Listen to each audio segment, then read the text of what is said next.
Hey folks, welcome back to the Bailey Workshop for the guitar making channel. Today we're going to be talking about soldering and wiring. Yawn. Yawn?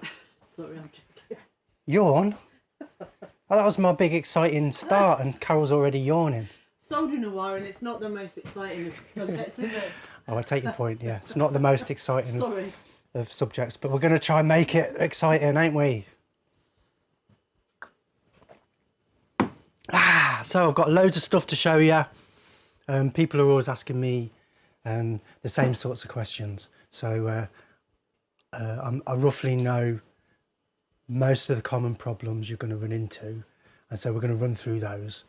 I've lost my list. So I've got a list of stuff. Basic tools, simple soldering technique. I'm just going to talk a little bit about pickups, but there's a whole world of pickups out there. So I'm not going to be, I'm not really telling you what pickups to buy or endorsing any pickups or anything like that. So don't expect that, but I'm just going to talk you through the real basics of pickups and also pots and switches. So if you're not sure what they are, stick around and you'll soon find out. I'll show you how a volume control works. And we're actually going to take one apart and show you the insides of that, so you can actually see physically how it works. And also a tone control. So there's capacitors involved on a tone control. We'll talk about those. And right at the end, I'm going to give you a little bit of a site update. There's some news stuff happening on the site, guitarmaking.co.uk. So if you're not sure what this is all about, this is my guitar making academy that I've built online over the past 4 years. It's not just cobbled together for the lockdown. I've put my heart and soul into it over the last 4 or 5 years, and we've built what I think is the best possible start you could get if you want to be a guitar maker, or even just build one guitar, or 10, or 100. So what we've done is we've filmed the whole process of designing and building an electric and acoustic guitar, and filmed it step by step and put it all online into a a sensible, easy to follow course, where you can skip through bits if you don't need it and just cherry pick the bits that you do need if you want. But it's intended to be a step by step, follow it through from start to finish, and you'll end up with a beautifully handmade guitar. And if you don't believe me, head over to the forum. It's free to join. And you can see what all the other guys are making. And if you're halfway through, you don't have to pay to join, but to get on the full premium courses, you will have to pay to join and become a premium member. And I guess I'll take this opportunity just to say thank you to all our premium members. It's you guys that are keeping us going. So yes, if you want to get on the full courses, join up as a premium member and we'll see you on the course. If not, if you're just stuck and skint, then we're still there for you. Just head over to the forum and either me or somebody will be there to answer your question. So today we are focusing on soldering. So just want to say hello to everybody before we start. Hi Matt, we were a bit worried because you were late, but I'm glad you made it. And Deej and TV 10101 and all the usual regulars. You've got a couple of new people. We've got a couple of newbies. Sycamore Guitars I've tuned in today. Hi folks. You've got who else looked new? I can't get, there's too many comments already. But we've got New Zealand, we've got Denver, we've got Netherlands, we've got Norwich, we've got Preston, we've got the universe pretty much covered. Right, as long as we're Aloha, Hawaii. As long as we're covering the globe, I'm happy. Is this my mic? It's not on unless you want it to be on. Oh, no, that's just as well. Okay, we've got a backup mic there just in case we need it. So, soldering. I'm going to start by showing you... Sorry, Boo's here as well. Hey, Boo. Hey to Boo and everybody new. So I do have a list of what I would call essential tools. And this is part of my book, actually, which you can get for free if you join up on the forum. Or you can actually buy on the site. But it's what I think is the essential tools for guitar making. And at the end, so there's a book and it shows you all my recommendations for what you need to get. It's probably not as many things as you think. And at the end of the book is a list of essential tools. And here on the wiring section, I have soldering iron, and you'll also need some solder. So that's all I've got down for essential tools. So let's just talk about the soldering iron then. Soldering iron. I guess it is the only essential tool that you'll need, but there are quite a lot of other handy ones which I'll show you. Well, you'll need one for cutting the wires, and what we use is the same clips that we use for cutting the frets. So you don't have to buy an extra tool. We can just use our end nippers for cutting the wires. Also, you may or may not want wire strippers, but if you use the kind of wire that I'm going to show you in a minute, you don't even need wire strippers. A couple of handy tools. These are things that I thought I'd never use, to be honest. I just put them on an order from StewMac. But I've found the little hooky things are sometimes really handy for holding wires, keeping things in the right place whilst you're soldering. And it comes as a set with lots of other little handy things. So I've found that's handy. A hooky thing's really handy for holding the finicky wires whilst you're soldering. So we've got a soldering gun, but we've also got a desoldering gun. These are obviously all non-essential tools I'm showing you now. And a few of the extra sundries. So I'll show you the solder that I use would be 60-40. You can get cheaper solder, and you can look at the diameter there as well. I use that. What's that, 1.2? Doesn't really matter exactly, but this matters. This is your quality wire. Anything that's not, anything that's cheaper than 60-40 is probably not worth using. A lot of the modern cheaper solder, it works okay if you've got a really, really good soldering gun, but you need to use a higher temperature. 60-40 works at sort of normal consumer grade soldering iron temperatures. So let me show you the iron, my iron of choice then. So this is my my soldering iron. You can get yours from anywhere you like, but mine's from StewMac, and I love this thing. I've had, it's probably my 7th or 8th soldering iron. I've got a habit of accidentally leaving them on, and it completely destroys them. I'm quite lucky I haven't burnt my place down, but I've blown a few fuses, let me tell you. This one, I've left it on all night, and you come back in the morning and it's just still humming away. So please don't do that. I highly recommend you don't do that. But this one has survived some serious abuse, and it's from America, so I got mine from StewMac. But what I want to show you in particular are the tips. So this one is a chisel tip, and I do have another one which is a needle point tip. So they're both useful, but if you're just buying one, you probably want the chisel tip. And you need a reasonably powerful soldering iron, but it doesn't have to be super duper. So I recommend between 25 and 45 watts. 25 to 40 watts or something like that is what you need. And I would go for the chisel tip, but it is handy to have both. And just notice this one's got kind of like a shiny tip, and this one's all dull. So this one's not going to work very well. It needs to be tinned. When you buy a soldering iron new, then the tip will look like this. Let me show you I always buy spare tips as well when I'm buying a soldering iron. So here's a brand new one. I'll open it up for you. You can see how it's pre-tinned. So tinning is what we call it when we just coat something in solder. We call it tinning. And you want your tip to be tinned before you use it. So these come pre-tinned. You can just see a bit of solder on the end there.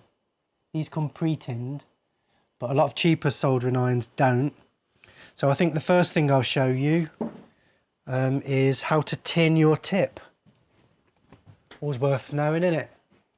How to keep your tip clean and tin your tip. So I'm going to plug this one in and see if we can clean it up.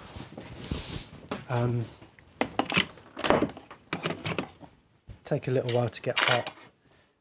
I might plug them both in actually, in case we need it. Maybe not. Yeah, so a stand is good for your iron as well. I've collected these over the years when I've bought cheaper soldering irons, and they've come with a stand. The soldering iron's disintegrated, but the stand still works. So it is handy to have a stand.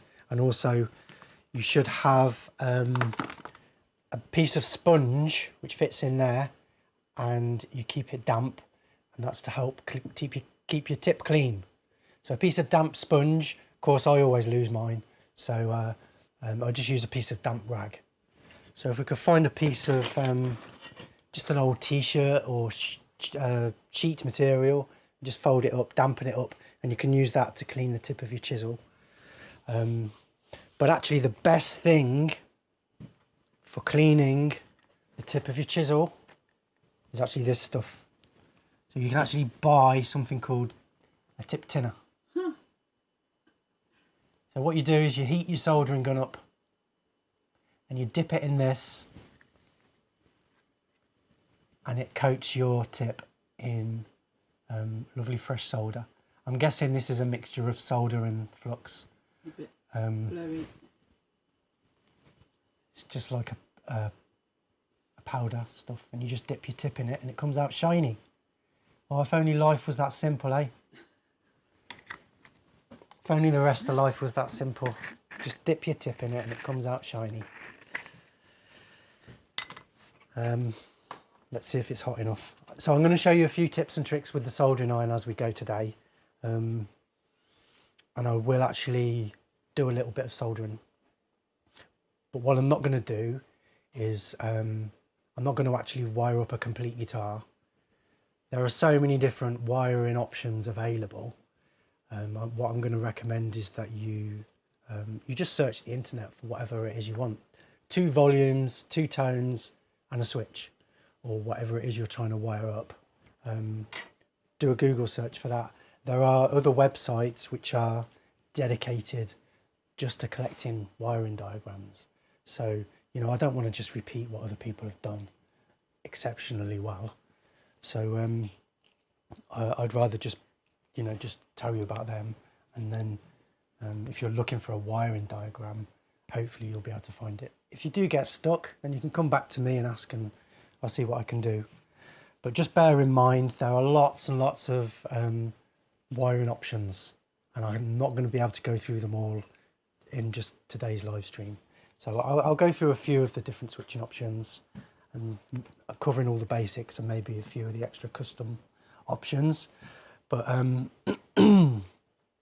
but basically I'm concentrating today on actually soldering technique rather than actual following of wiring diagrams or designing wiring diagrams. What I figure is, it's like teach a man to fish and he'll live longer. Is that one? Yeah. But as I always say, I don't think you can teach anybody anything. All I can do is show you what I think is right, and then it's up to you to roll it around in your brain and actually maybe try it physically, but actually teach it to yourself. So God, I don't have to talk a load of rubbish, don't I? If you want the short versions of all this, then I do have the basic wiring diagram for making a basic guitar with 2 pickups, volume control and a switch. So that's the kind of thing that we would make on the course, and there is a wiring diagram for that. Whose guitar's that, Mark? So that's Roland's guitar. We're still umming and ahhing about what to do with the neck, aren't we? He's not here today. I do have a nice piece of walnut we could maybe use, black American walnut, but then the body's walnut as well, so maybe maple or mahogany. Anyway, I digress. Let us know in the chat what you think, folks. Neck material for that guitar. So I think my iron is hot now, but as you saw, it's the tip it's not the cleanest tip in the world. I'm going to bring the other camera around so we can get a close up. So think it's that one, isn't it? That's right, all your word, Tip needs a bit of attention. all your writing. It's grotty. So what I'm going to do is dip it in the tip cleaner. If you haven't got tip cleaner, then this is another type of tip cleaner, which is it's just a load of copper swarf in a box. You can buy this as a solder tip cleaner, and you can just clean your tip in that. It will go. You can see it starting to go shiny. Yeah, it has to be real close on this camera. Yeah. It's starting to go shiny. Look, so this is a handy thing to have. And what the old solder all collects in the bottom there, and you just empty it every now and again. So here's my actual tip cleaner product. Let's dip the tip in it and see what happens. And there's just a smoke coming off. So you want to, whenever you're doing any soldering, make sure you've got plenty of ventilation. Maybe even set up a fan or something. Now can you see it's sticking and it's made it go shiny? Let's just give it another clean. You could use your damp rag for this, or... And now I've tinned the end of my soldering iron.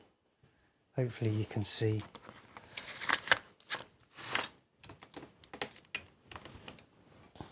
Can you see? It's a bit more shiny than it was. And I would always put some fresh solder on the end, just to finish it off. Fresh solder. Okay, lovely. And now my iron is ready to go now. Smashing. So this needle sized tip is great if you're soldering printed circuit boards or anything like that. So I've got one here I just stripped out of a guitar. When I say printed circuit board, I mean that kind of thing. Camera 2, Carol. If you're soldering anything like that, then it's usually, it comes in, they come in a kit, this kind of thing. Like you see more Duncan kits or active kits. And to do like fine soldering, then that's when you would use a tip like this. But for most guitar wiring, I'm going to unplug that now. I'm going to unplug it and plug in my other one. So this is the one that I use mostly. My chisel tip one. While I'm at it, I'll just clean it up. And then I'm going to actually demonstrate a bit of soldering for you. While that's getting hot, I'll just show you something else. If I've been soldering for a while, and I'm putting my gun down, what I do is I always put a fresh bit of solder on the end like this. And then what it does is it coats the tip, and it makes it nice and fresh for the next person to come along and use it. So they've got a nice fresh tiny tip to use. Tiny tip. A shiny tip. Tiny tips. Tiny tips and shiny tips. Okay, so that's soldering guns done. There are lots of different guns available, and I've tried lots of them, I tell you. But the one I've shown you there, the cheapo one from StewMac, it's not expensive, is the best one I've ever had. And it's beaten ones that have cost 5 times the price, 6 times the price. I've had soldering stations and all those kind of things, and they've all just disintegrated. I guess I don't look after my soldering irons very well, but these have lasted very well, so that's why I recommend. I don't recommend tools very often, but I do recommend these ones. And I did say we're not on commission or anything with StewMac. No, I'm not affiliated in any way to anybody, but yeah, for most people all over the world, StewMac is probably the best place you can order all your tools from. If you're in the UK, then we have our local suppliers. There's Tone Tech in the UK and a few others. Tone Tech are our favourites, but again, we're not affiliated to these people in any way. But what I'm trying to do is just point you in the right direction to get the best stuff. So it takes a few minutes to heat up. So let's take one of these volume controls apart. How does a volume control work? Should we do pickups first? Let's do pickups. So a really simple pickup. This is a single coil. All it is a magnet. These are magnets with a coil around it. So if I take this off, it's usually protected with some tape, but that is just a copper coil with a start and an end. So I'll just get a guitar lead.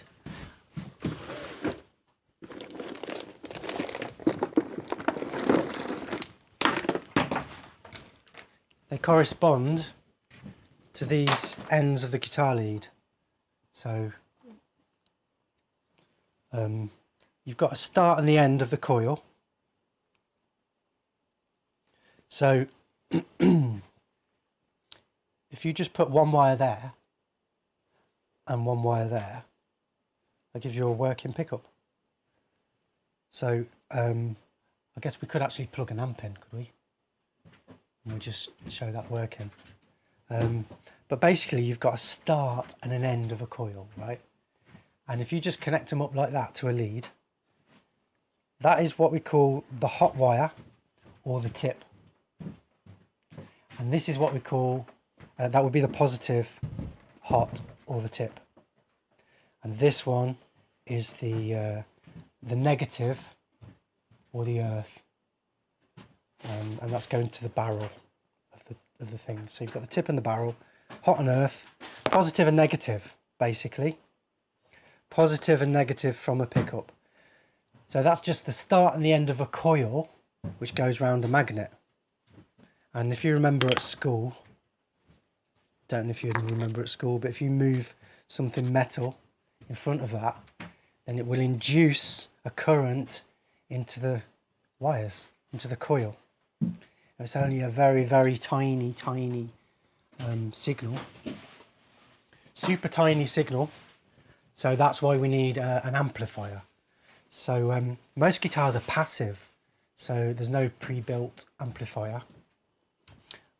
So that's why you need your amp, which you plug in, plug it into the wall, switch it on, and then you get a really loud sound. Obviously electric guitars are pretty useless without an amplifier because the signal is so tiny. All you've got is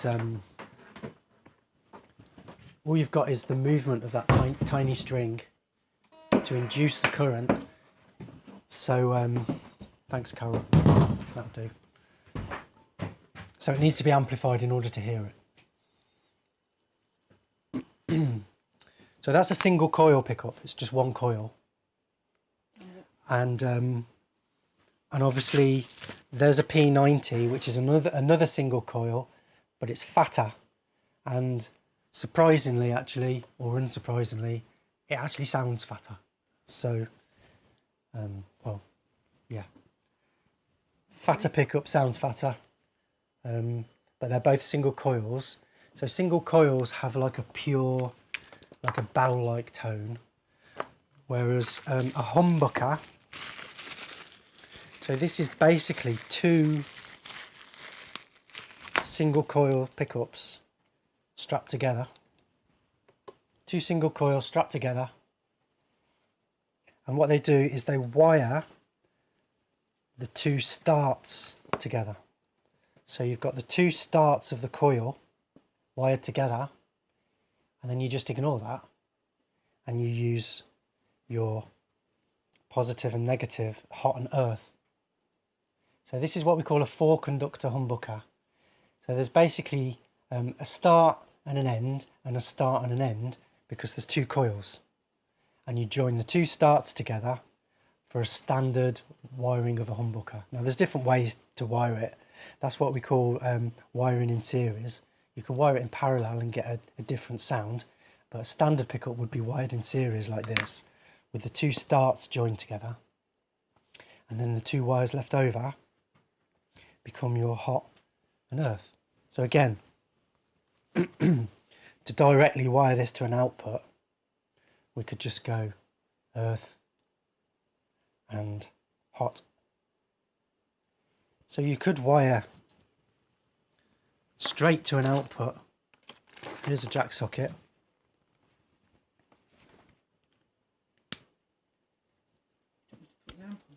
No, not yet. Just do it in a sec. So you could just wire straight to the jack socket.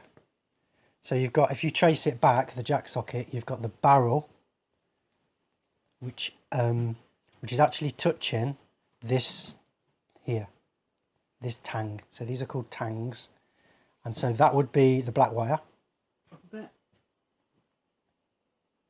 then you can see the tip is actually touching this tang here, and if you trace it back, it's actually this tang here. So direct wiring of a pickup would just be that. Okay, and I'll show you how we would actually solder those in a second. So that's like direct wiring, no messing about. But most people would want at least a volume control and probably a tone control as well. And if you've got more than one pickup, then you're going to need a switch. So yeah, I guess we can call jack sockets done. There's different jack sockets available. You get a barrel style jack, but this is the style that we prefer. These are the style that we supply in our kit. Really good quality. Nice and tight. It really grips the jack nicely there. So that's the jack, and obviously this would fit into a jack socket plate, and there's different styles of jack socket plates. The ones we supply in the kit are just a standard oval shape, but that might be something to bear in mind if you're buying jack socket. You might also need a jack socket plate. There are barrel jacks available, but they're a lot more difficult to fit, so I don't recommend them. A good question. So we've had a good question. Brilliant. Shout it out then, Carol. So Boolean Universe, our Boo says some jack sockets are stereo. What's that about? Well, a stereo jack can be used as a switch. You can use the barrel of your lead to connect two of the tangs together on a stereo jack, and that could switch your battery on and off, for instance. So often on a guitar they used to switch it on and off, but that would be more advanced sort of guitars with amplifiers built in. So I was saying you need an outboard amplifier. Some guitars have pickups with preamps built in, or there can be a separate preamp built into the control cavity. So I'll talk about that a bit more in a minute. But I think what we'll do next is I'm going to take one of these pots apart and show you what's inside. So this was an idea from one of my premium members, was to actually show people what's inside a volume control. And I'm going to explain to you the differences. So a basic volume control has three connections. 3 connections. 1, 2, 3. So let me show you what they are inside. So these are just held together by these little tangs. Can you see this? I'm just going to prise that up.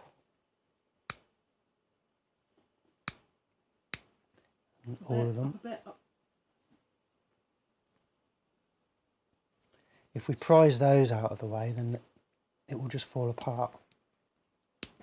This is why you have to be careful when you're putting your knobs on, if you've got push fit knobs. And if you press really hard on this bit, you can actually push it out the bottom. You'll bend these tangs and you'll push the case off the bottom.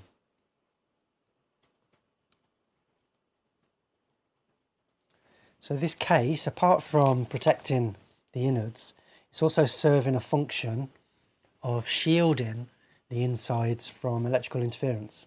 We'll talk a bit more about shielding in a minute as well. So here we go inside. Woo! Right, inside, what can we see? What you can see there is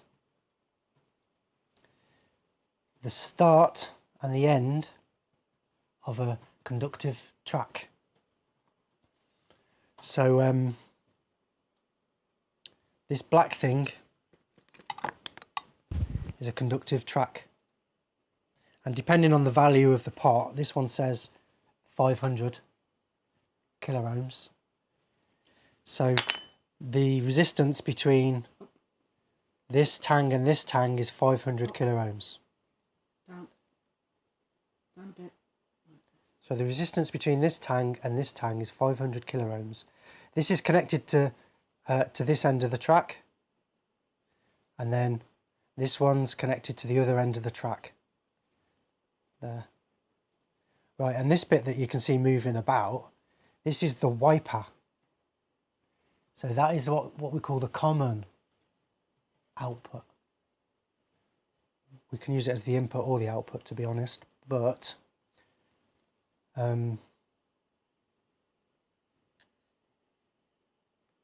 this one's connected to the wiper. And so when it's all the way over here, the wiper is right next to this tang. So if we had our output, where's my output gone?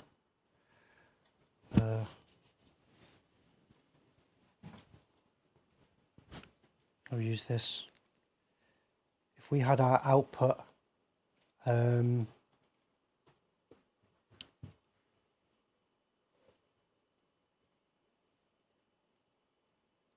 what we've got here is our input and our output, and these are interchangeable actually, so you could have the input there and the output there, doesn't matter. But look, this one is directly connected to this one because the wiper is right next to it, but as I move it round, the resistance between this one and this one increases, but at the same time the resistance between this one and this one is decreasing. So what we do is this one is connected to earth, this one is connected to our output, and this is our input. Well, it can be the other way around. So basically you don't hear anything that goes to earth. So a volume control has a double action. It's not just the fact that the resistance increases as we turn this. The resistance between the input and the output increases, so there's a volume drop. But at the same time, the resistance between the output and earth is decreasing, and anything that goes down the earth line you don't hear. So a volume control has a double action. Hopefully that made some kind of sense. We've got some useful questions about pots. I'm going to do a bit of wiring, I think. Go on then, talk about pots.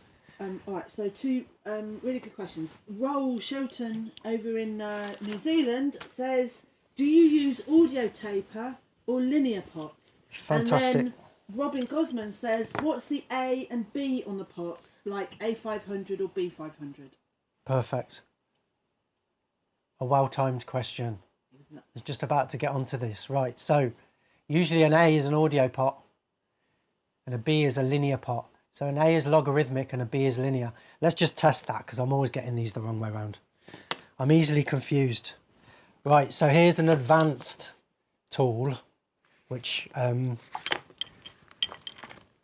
not everybody's going to need or want, but if you're serious about this, then I would highly recommend you get yourself a decent quality multimeter, right? I did notice there was a question in the comments earlier about how to find faults and dry joints. Basically your multimeter is the key to that. So with a multimeter you can I can set it on this setting for continuous. I'll test that with a beep. So this is my little continuous setting there. And I'll just test that with a beep.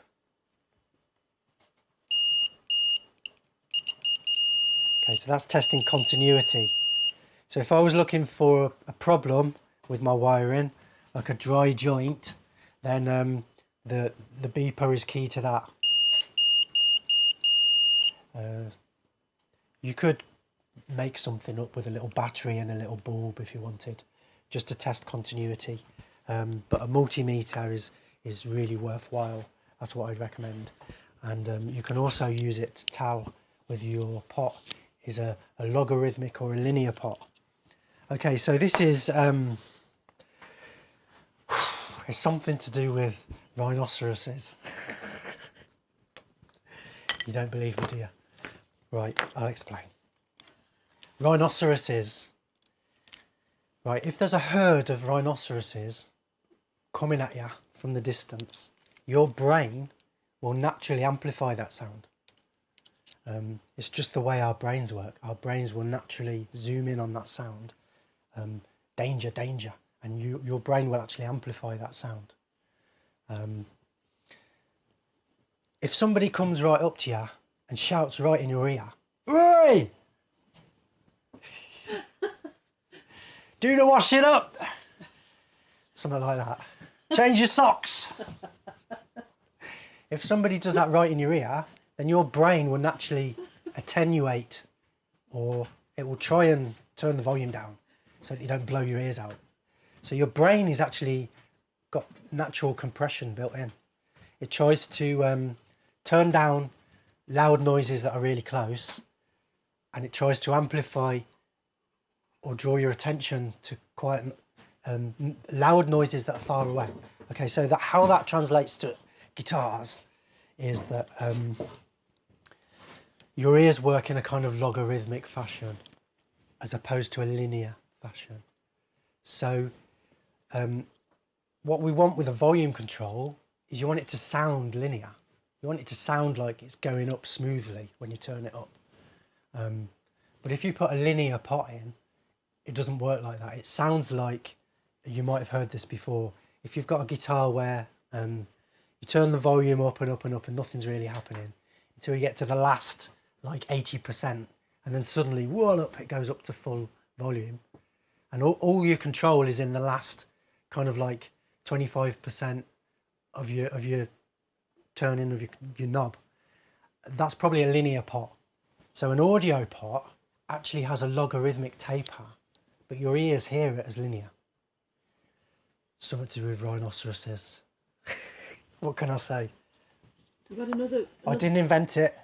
There's another question. So I'm going to show you how to tell the difference right now while we're on the subject. So brilliant. So I've actually got an A and a B here. I believe that A is an audio pot and a B is a linear pot. So an A is a volume, or they call it an audio pot sometimes. But let's test that theory.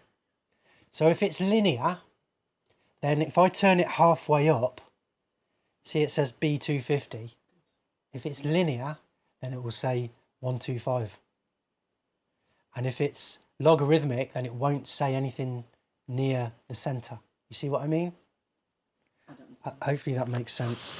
well, can I just interrupt? Let me draw it on a graph. Super Clinton said, what's the difference between 500 and 250? So is this part of this explanation? I'll get to that as well. Okay. Okay, so can we see that? Yeah. So a linear curve would be like that. And that's what we want to hear when we turn our volume control up. But what we actually hear is this.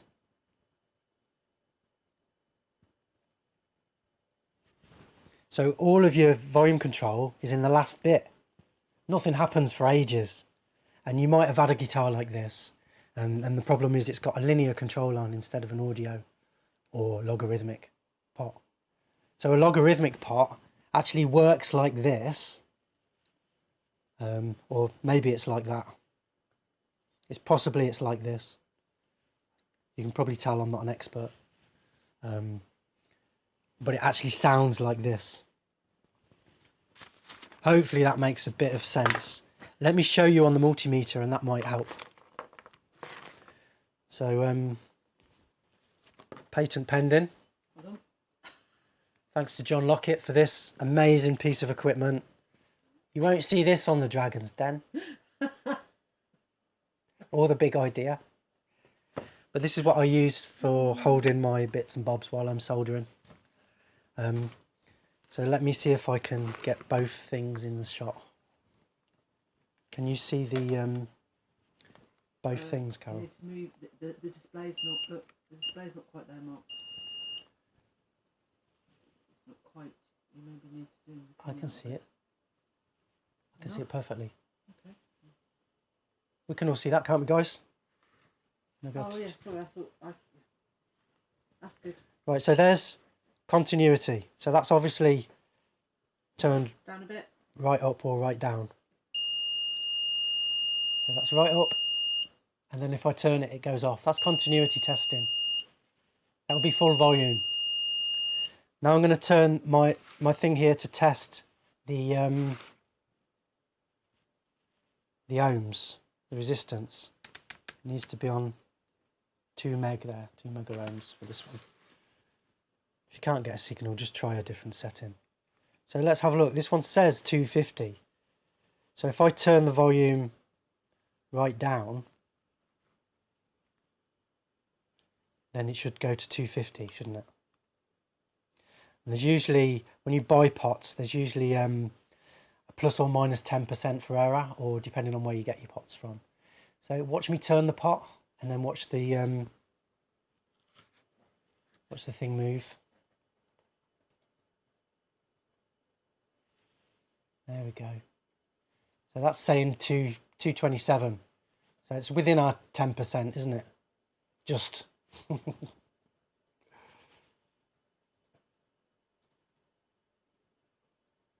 Right.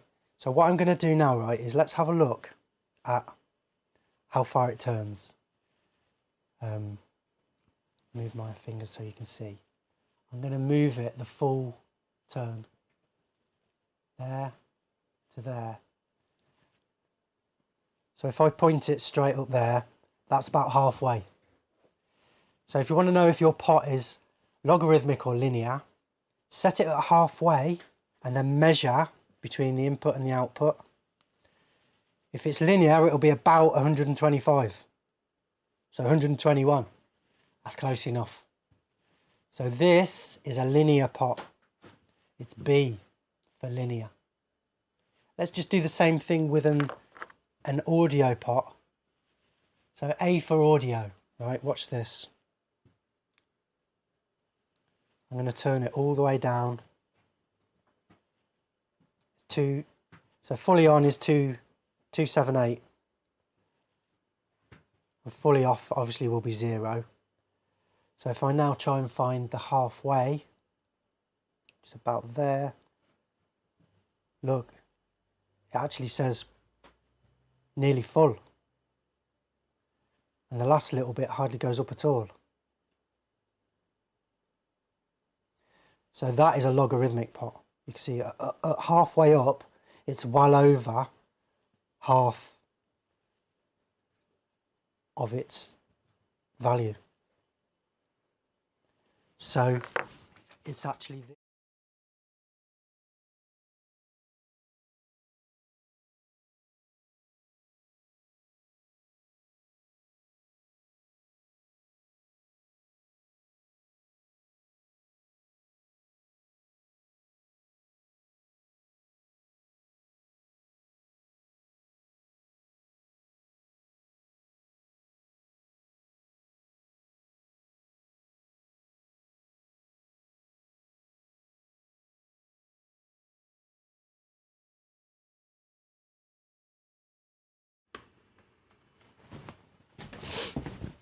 right, I'm back. I don't know what happened then, folks. Where did we get to when it went blank? It's a bit unfortunate. Where did we get to, folks? You just measured. It went up to 270 or whatever, didn't it? It went up to. You showed it on full. Yeah. Did you all get that, folks? I'm not going to do that again, am I? Can you all tell me if you got that or not? Any questions about logarithmic or linear pots? Isn't it? If Jan Verhager's just joined us from the Netherlands, it was obviously him. He's overloaded the system. So hopefully you can see that it was outputting this curve here. But believe it or not, it actually sounds linear. Right, so Deej says you got to the log and halfway.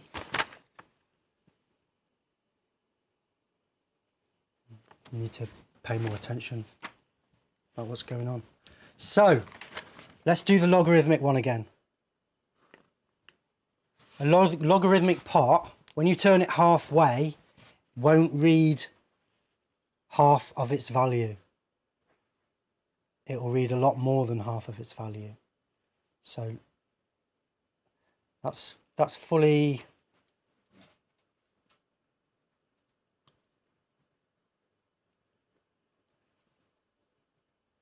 off. That's fully on. And if I turn it halfway, look, it's still, that's like 90% of its maximum. So it's not linear.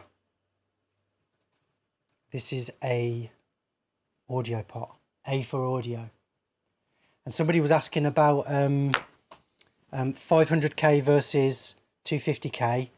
So the simple answer to that is that we use 500s for humbuckers and we use 250s for single coils.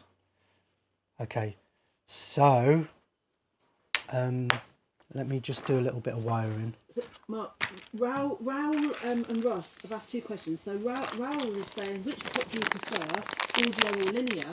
And Ross is saying, so what pot do you need to use? I don't know if you just explained that there then. Okay, so you're using an audio pot, which is an A. If you want your volume control to sound smooth, then you want a logarithmic pot, which is an A. So a 500k A or a 500k or a 250k A for a volume control. But on a tone control, you can use a B. The A's can be a bit vicious on a tone control, so you can use a B for a tone control. Some people use an A for a volume and a B for a tone. Some people just use A's for both. So you'll have to try it and see what you prefer. Right, I'm just going to quickly talk about wire then. So wire. This is my favourite kind of wire. This is awesome stuff. I'll tell you why. Because it's pre-tinned. So this stuff, look, I've just snipped it. You can just pull it back. It's called pull-back wire. It's pre-tinned, as opposed to your normal wire that you would buy. Over a bit. So with this stuff, first of all you have to strip it, and then you have to tin it. Let me see if I can cut a bit off. Just stay kind of near your yellow thing.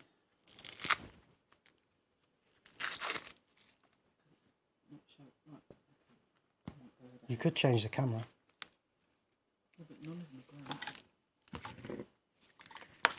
Right, here is normal wire. If you snip that, you can't pull that back. You have to strip it. And so you can use a blade, or here's the wire stripper that I was showing you earlier. Hold on. Okay. It's adjustable here to so that you can set it. So it cuts just off and just leaves the wire there. But this now needs to be tinned. Those are loose fibres, loose wires. So we twist those together.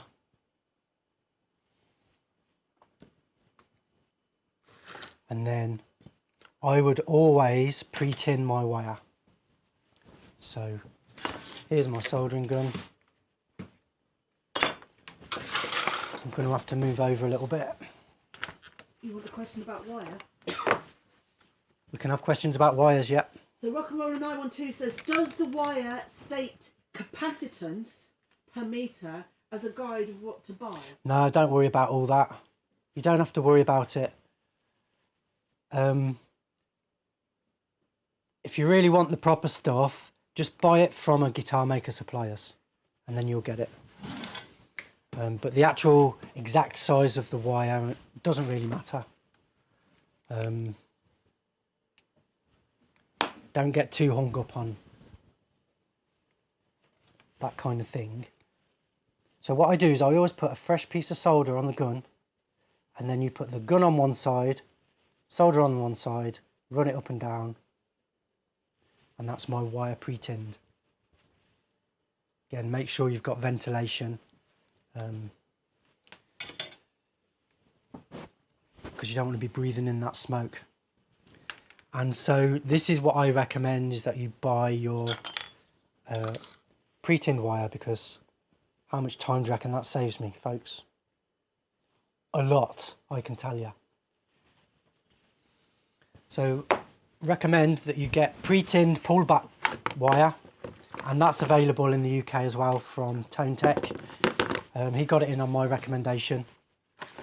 I think he calls it pre-tinned pullback wire, and this is the output wire.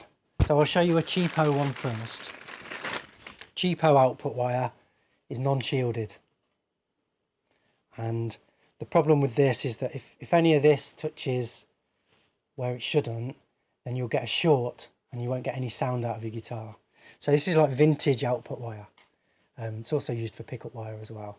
That's more like your vintage stuff. It's obviously cheaper to buy than the shielded stuff, which has got the plastic coat on. But I much prefer this stuff, because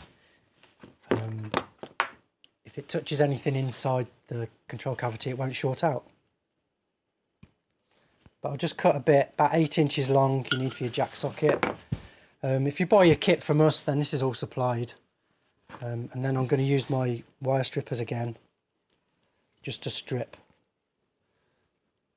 about 1 inch off for the jack. And this stuff, what I've found to get the inside bit out is to bounce it like this. Bouncy, bouncy, bouncy, bouncy, bouncy, bouncy, bouncy. And then get a sharp thing, make a little hole. Oh, and then this is the fun part. Make a hole. And then what you've got to do is squeeze it out through the hole. It comes out, it's like squeezing a zip. Oh.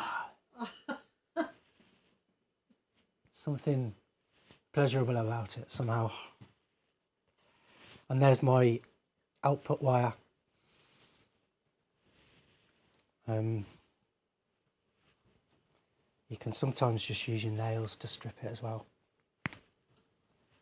Obviously my nails aren't very sharp today, so that didn't work. There.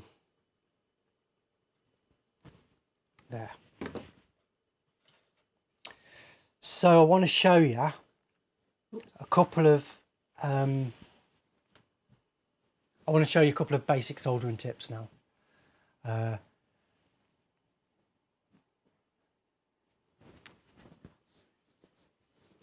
Yeah, health and safety. You want to make sure I've got a massive space here with plenty of ventilation, so it's not a problem for me.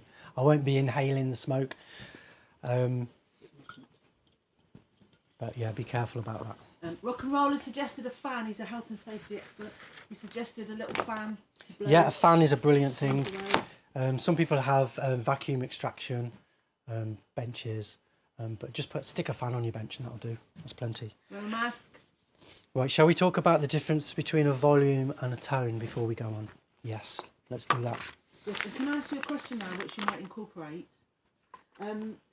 Somebody, I think it was Ross, I'm not sure. Somebody asked earlier, when you're soldering, it might be Grey Heart actually. When you're soldering, should you have the pot full on or off? It doesn't matter. Right. It doesn't matter. A bean. Obviously, don't have it plugged into your amplifier. But as long as it's not plugged into anything, you'll be fine. And also, if it's an active circuit, then you don't want to have any battery connected. So take the battery off, make sure it's unplugged from your amp, and you can just wire away to your heart's content. You haven't got to worry about what position any of the switches are in or anything. Okay, so I just want to show you, hopefully I explained how a volume control works, the double action thing. I want to show you the difference between a volume and a tone control. There isn't a difference really. They're exactly the same thing. So a tone control would just be, exactly the same as a volume, except instead of an input and an output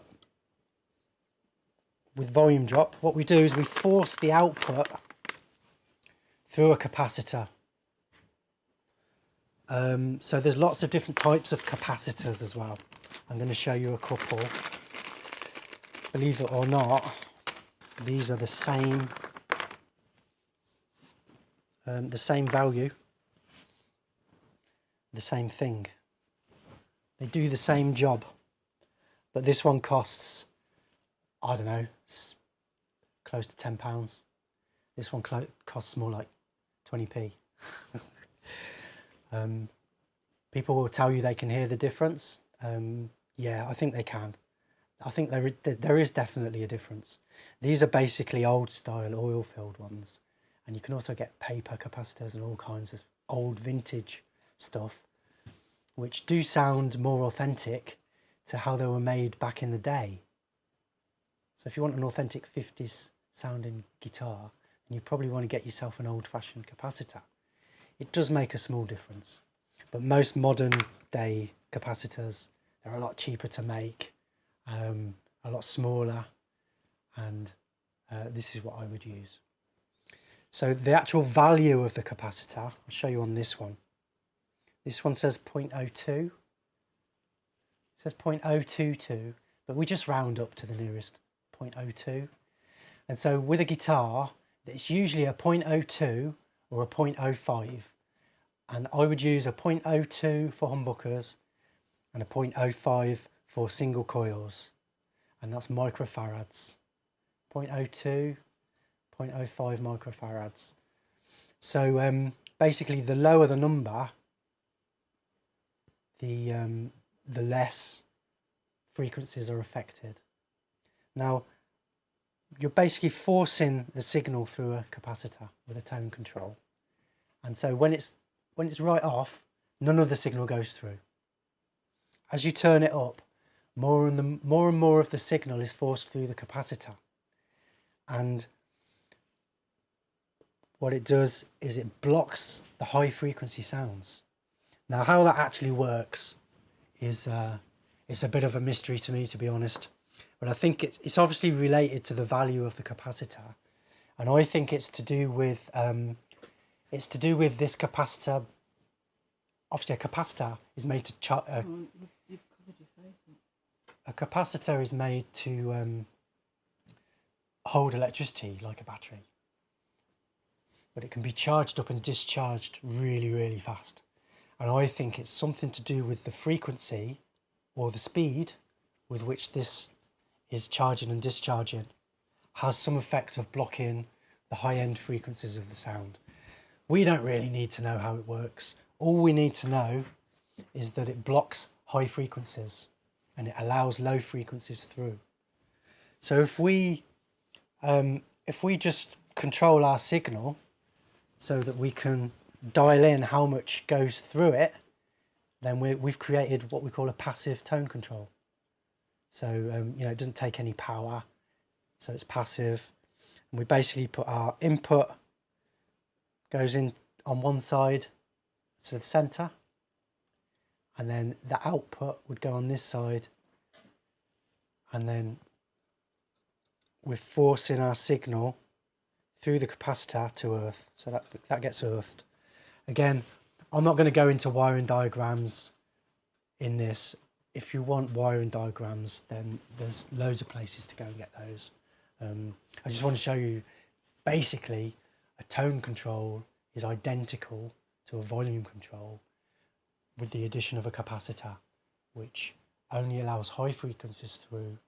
So you've basically got a volume control that only works on high frequencies, which is what we know as a passive tone control. Brilliant. Hopefully that made some kind of sense. Okay, just before you move on. Go on then. So, because this is one book. So, Deej is saying, can you explain about the value of the capacitor, and also what are the best capacitors, if in your opinion?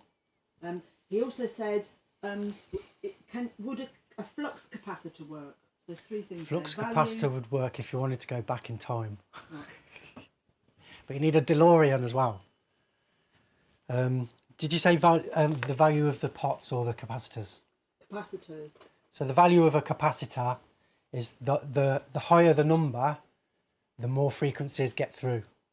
So a 0.05 will affect more frequencies than a 0.02. So we'll use a 0.05 on single coils and a 0.02 on humbuckers, but they're only generalizations. All I'm giving you today are wild generalizations, and you can do the complete opposite and your guitar will still work. It will just sound different. Can I just say that TV 101 has put some in the chat, some suggestions of books Yes. about wiring and soldering. The best one is the Donald Brosnack one. Electric Guitar Wiring by Donald Brosnack. Apparently it's out of print. You'll find it.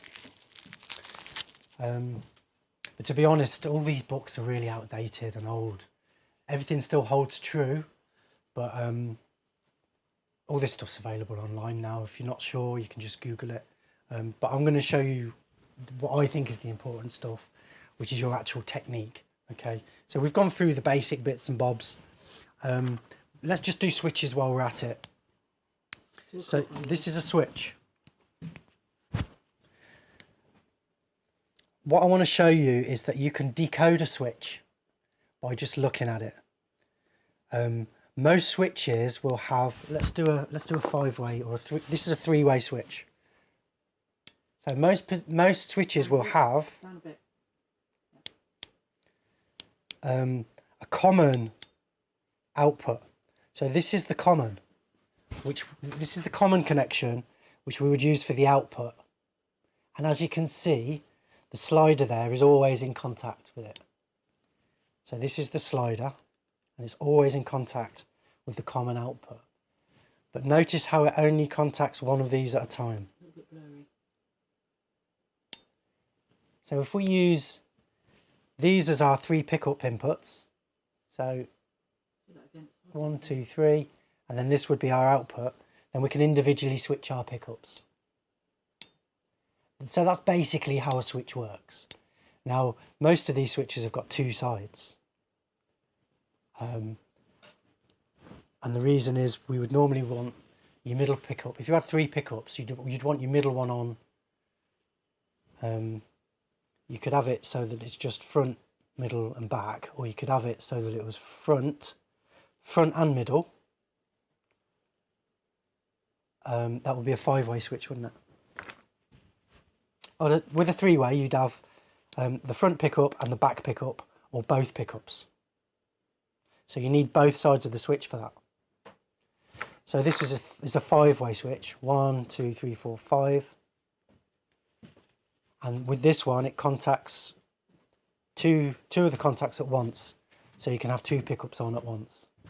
So if you've got a switch that you want to decode, the only thing you need to know as well is that these 3-way ones, like a Les Paul, they come with 4 connections, and you have to squeeze the middle 2 together, and then that becomes the common output. So this is for usually with a guitar with 2 humbuckers, you would have pickup 1, pickup 2, and then the middle one would be the output. And all you've got to do to decode it is if you look underneath, these tangs are connected to these plates. So if you look really closely, you should be able to see it disconnects one side. Can you see it disconnecting that side? Yeah. That back bit blurry. Well blurry. And then if I do it the other way, it disconnects the other side. Yeah.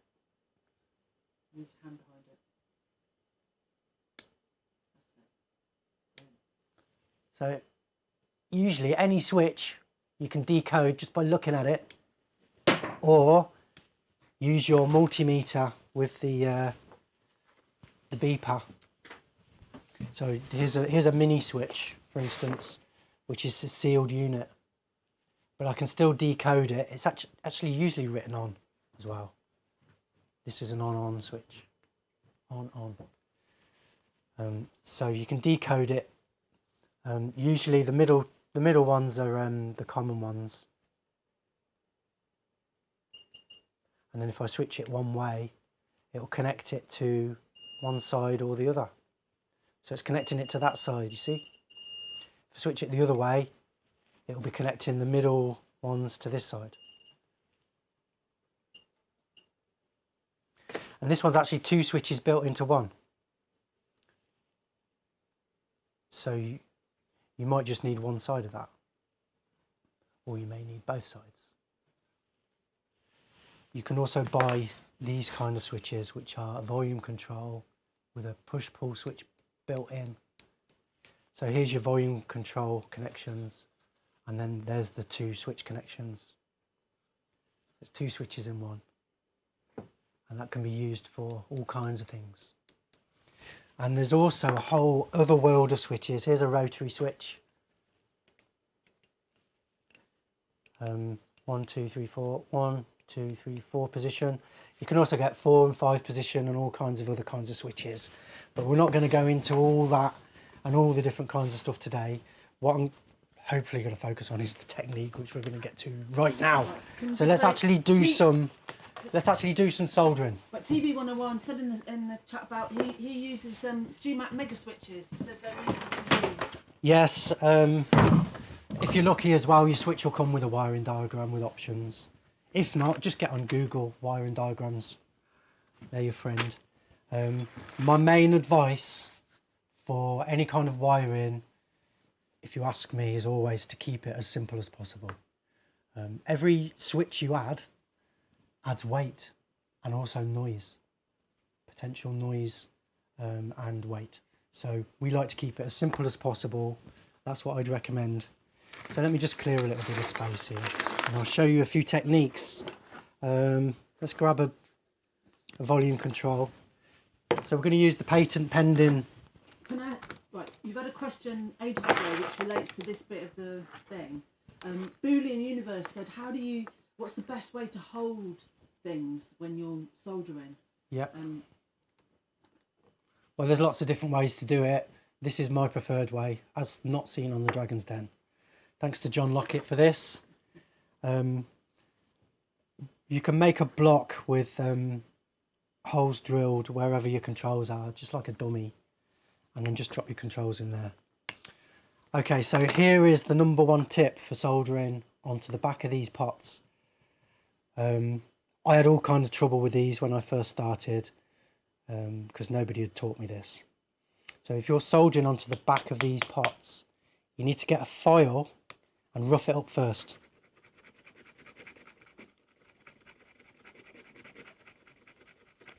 So soldering is very simple. Where your soldering needs to be clean first. And the basic technique is this, okay? Now we pre-tin everything. So I'm going to show you 2 different methods for soldering. One where we pre-tin and one where we don't. So this is, what I'm doing is I'm putting a blob of solder on the back of here, ready to accept the wire. So I'm pre-tinning it. So basically we put the gun on, so we apply heat, then solder, then we take the solder off, and then we take the gun off. So normally I do it a little bit faster than that. But I was talking. So let's do these 3 tangs here. So gun on, solder off, gun off. Simple as that. You don't have to fill the hole, but I usually do. I usually like to fill the hole there. So now I'm going to show you 2 different ways to do it. So let's use my pre-tinned wire.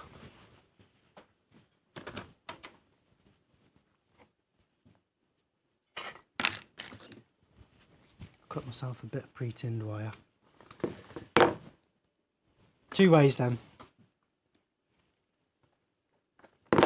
Neither way is better than the other, but you might find that that one way is more suitable in certain situations. So what I'm going to do is this one, I'm just going to put the wire through and just bend it so that it holds itself in position. I can get my fingers in that, like that. So this one's not pre-tinned, and this one is pre-tinned. You can do it either way. I prefer to pre-tin it because I find it's better, but you don't have to. But the actual soldering technique is the same. Now we can go gun on, put your wire in, and then gun off. Now because I pre-tinned it, you don't need to add any more solder, but I usually have the solder handy anyway. So I don't know what I'm going to do is zoom out just a little bit on this camera so that you can see what I'm doing. I've got a way of holding with 3 hands, because guitar makers have got 3 hands. So I can hold the wire there, I can hold the solder with my thumb and first finger. So which fingers are they? 3rd and 4th? No, whatever they are.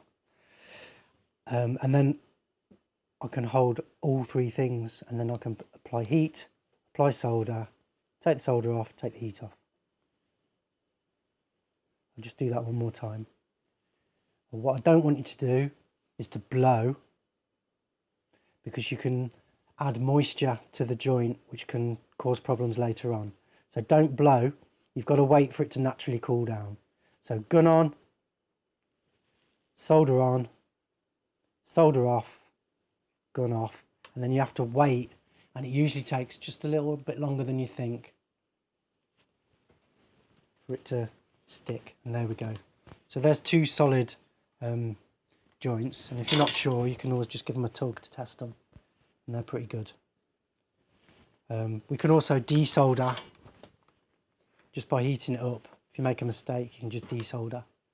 And to stick wires to the back there, we just press it down with the gun there like that. Wait till it's nice and melted. So if you're having problems with this, it's probably because your tip needs cleaning.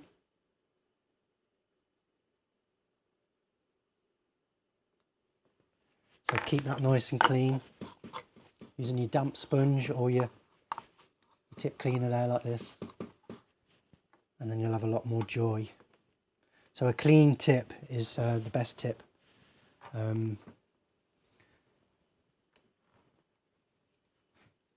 Right, I want to show you the one other problem that I've had in the past is attaching wires to the trem claw. So this is a claw for tremolo, and it's a great big thing, and if you try and do it with a soldering iron, you'll have all sorts of bother trying to get your wire to stick. So the first thing is you've got to scratch it up.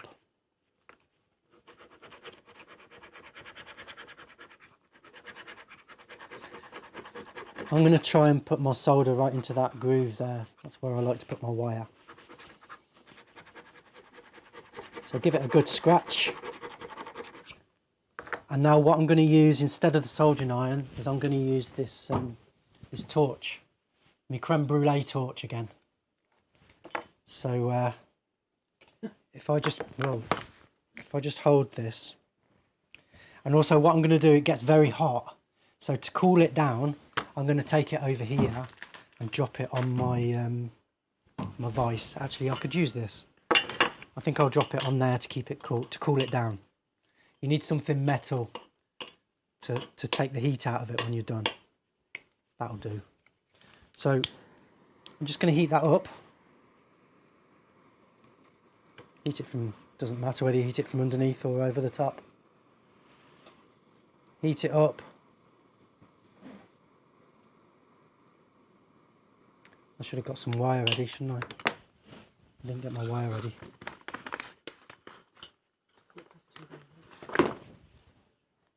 Okay.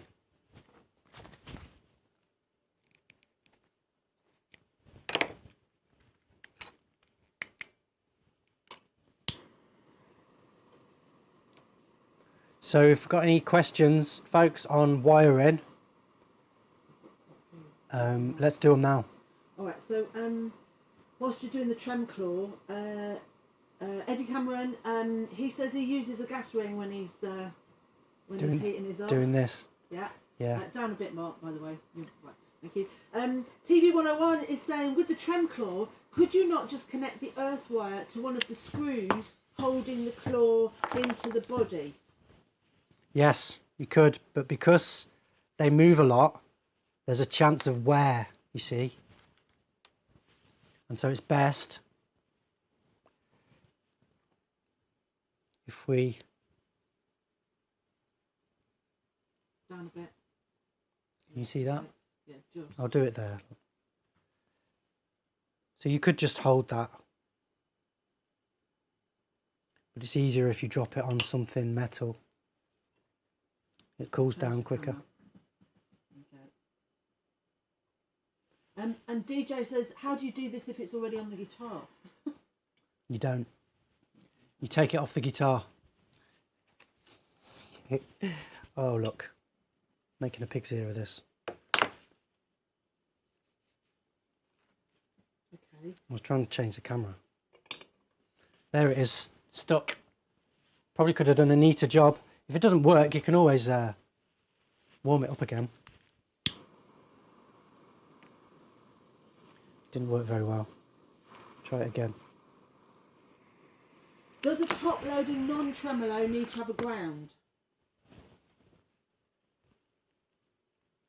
That's Grey Heart. Yes, all guitars need a ground, unless it's an active pickup. So some active circuits you don't need a ground for, like your basically EMGs. What I'd recommend is if you want to lose the ground, get yourself some EMGs. The preamp is built into the pickup, and it's the cleanest possible signal you could get from a guitar. You don't need an earth to the bridge. So the earth to the bridge, in case you're wondering, is the bit that kills you. And I'll tell you what that is. It's if you're playing like a massive arena with a huge PA, you've got your guitar plugged in, you're playing your guitar, then you walk up to your microphone, grab the microphone, there is a possibility that you complete a circuit. It depends on, you know, like European plugs can be put in either way around. So imagine if the amp for your guitar is plugged in one way and the PA is plugged in the other way, then that earth wire on your guitar can become a live wire when you touch the microphone. It actually happened to me once at our school. We had some school guitars and a couple of school amps, and we were in the school rock band, obviously. And I went up and I strummed. I was playing my guitar, I was holding my strings, and I strummed my mate's guitar and got a shock off it. And it was for that reason. They must have been wired internally the other way around. And by touching his metal strings, I'd completed the circuit. So you can avoid having any kind of earth link. The best way to avoid it is to use EMGs. So use pickups with the preamp built in. And if you're playing big arenas or anything like that, then I would certainly be recommending those to you. But for us, most normal guys, you would just get a bit of a tingle. And it probably wouldn't do you any harm unless you were playing through a really powerful PA. There are ways to avoid the earthlink wire, apart from EMGs, using resistors, and there's a little circuit that you'll find if you look for on Google. But I didn't want to get into all wiring mods and all that kind of thing. What I really wanted to show you guys was that little demonstration. Heat on, solder off, gun off. Basically, that's the basic soldering technique. It took me an hour to get around to it, didn't it? But that's what it's like when we're live. If you want the edited short versions, then you have to become a premium member and join up on the courses, and then you'll get just the meat and the potatoes without all this nonsense that I blurble in between. So we're going to do a final round of questions before we finish up. Right. So back to so Rock and Roller a while ago asked about wiring, ground connections, and earth loops. Do you think have you covered that, or is that another? No, but what I'll say on earth hums and earth loops is usually it's usually caused by having a separate loops.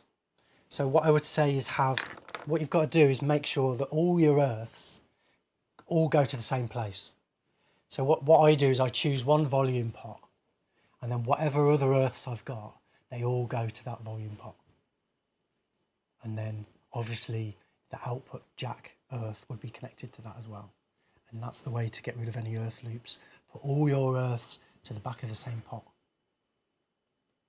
Okay, hopefully that makes sense. Right, Eddie Cameron asked right back at the beginning almost, do you use, would you use a heat sink when soldering a capacitor? Always, sometimes, or when the east wind blows? I never use one, to be honest. Who's that? Eddie Cameron. Eddie Cameron. I think what Eddie means is to protect to protect the capacitor from being overheated. You could clip on something. I do have some little copper clips that you can clip on, and it draws the heat away to protect the capacitor. But if you get a good technique, it shouldn't take more than 4 seconds to do a soldering joint. So it's like gun on, solder off, gun off. And that's not going to be enough to overheat any of the components that we use. If you're using really tiny components, then again, you'd be using the needle nose gun instead of the big fat one, chisel tip. So you'd have a finer point anyway. So yeah, I don't find it necessary, but that's something that you might want to try. If I can just lay my hands on a clip, I'll show you what I mean. Rock has just suggested that you can buy heat-resistant pads from jewellers suppliers. They're a good way. They're really safe, and they're a good way of a good thing to use when you're soldering.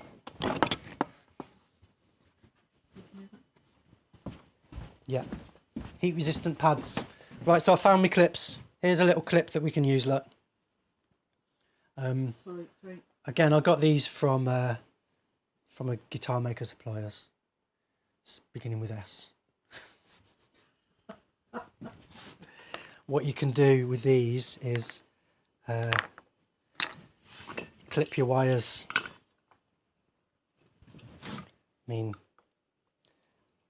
Well, let's show you on a capacitor. If you're using it as a heat sink, then you could put it here, and it would draw any heat away from the capacitor. You can also use these for holding things in place while you solder, like an extra hand, sometimes handy. And yeah, you can buy a clip, these kind of clips, which come on like what do you call it? Like a telescopic thing, which they call it a third hand or something. You'll have seen the type of thing. They also come with a magnifying glass that you can use. I was going to mention that as well. This might be something that you need for doing intricate wiring, is your fancy goggles. Turn them on. Don't know if the battery's working. Oh. Am I on? Yeah. Oh yeah. Can't see a thing. That's better. But yeah, these are good for looking up really close. If you struggle to see, let's face it, I know I look young and beautiful, but I'm getting to that age now where my eyes are starting to go a bit. So yeah, I'm using the magnifiers more and more. No shame in that, More is there? questions? Right. Go on then. Right, Robin Gosman says, is there a positive and a negative on capacitors? And Rock and Roller said there are two types, electrolytic and non-electrolytic. Yeah, well, you know more than me about capacitors then.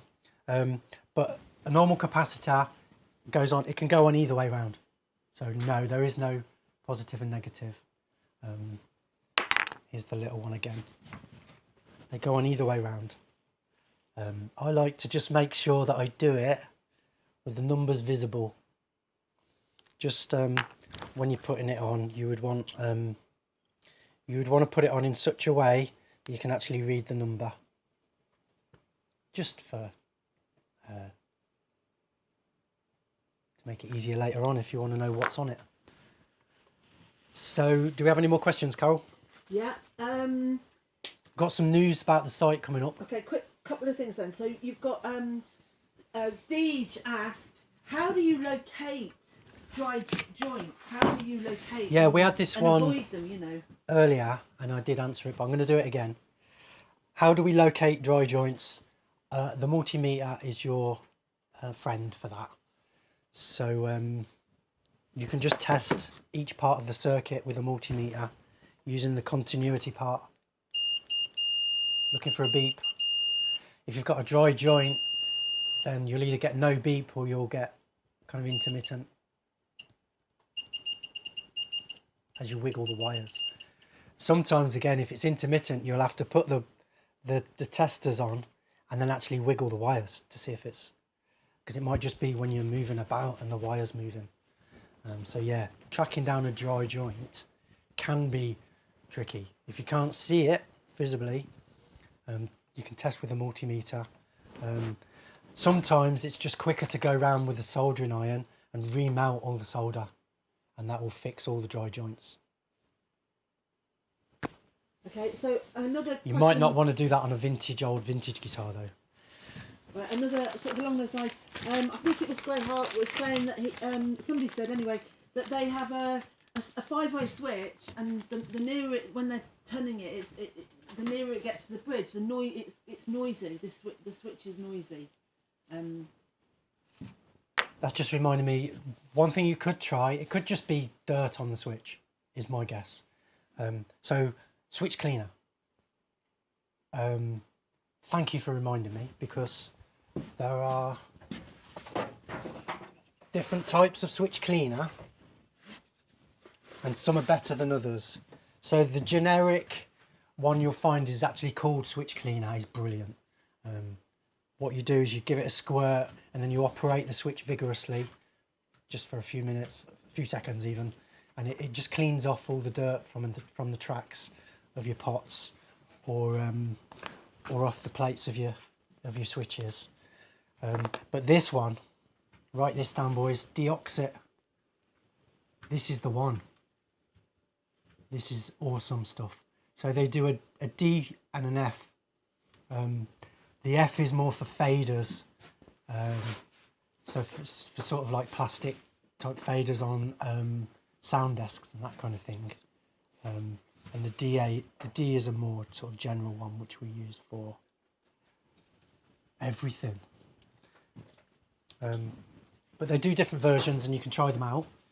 But Deoxit is the one you're looking for. It's the best type of switch cleaner you can get. And all our guitars now are treated with this. All you do is, let's get a close-up cam. Usually on a pot there's a little hole somewhere. And that's to give you access to the insides with the switch cleaner. So you can just squirt inside the holes. And then if you just operate the switch vigorously, it coats all the internals. And that will keep it clean and crackle free for a lifetime. With a bit of luck. So all you do is you operate the switch vigorously and the volume control just for a few seconds. And just let it dry. And that coats the internals. And if you've got an old guitar with problems, crackly problems, 9 times out of 10 this stuff will fix it. It's the business. So do we have any more questions, Carol? Almost.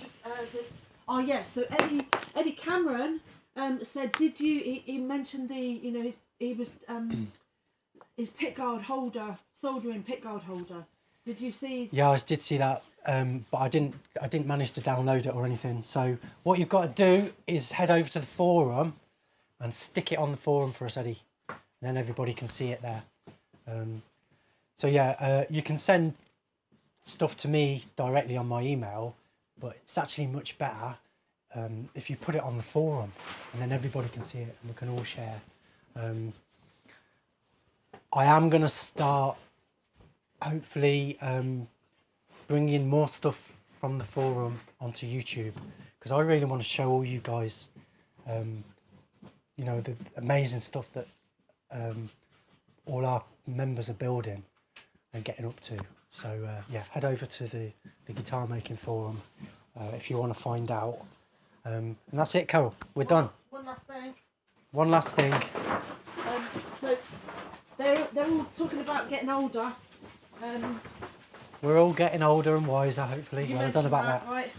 So look. All right, what's this?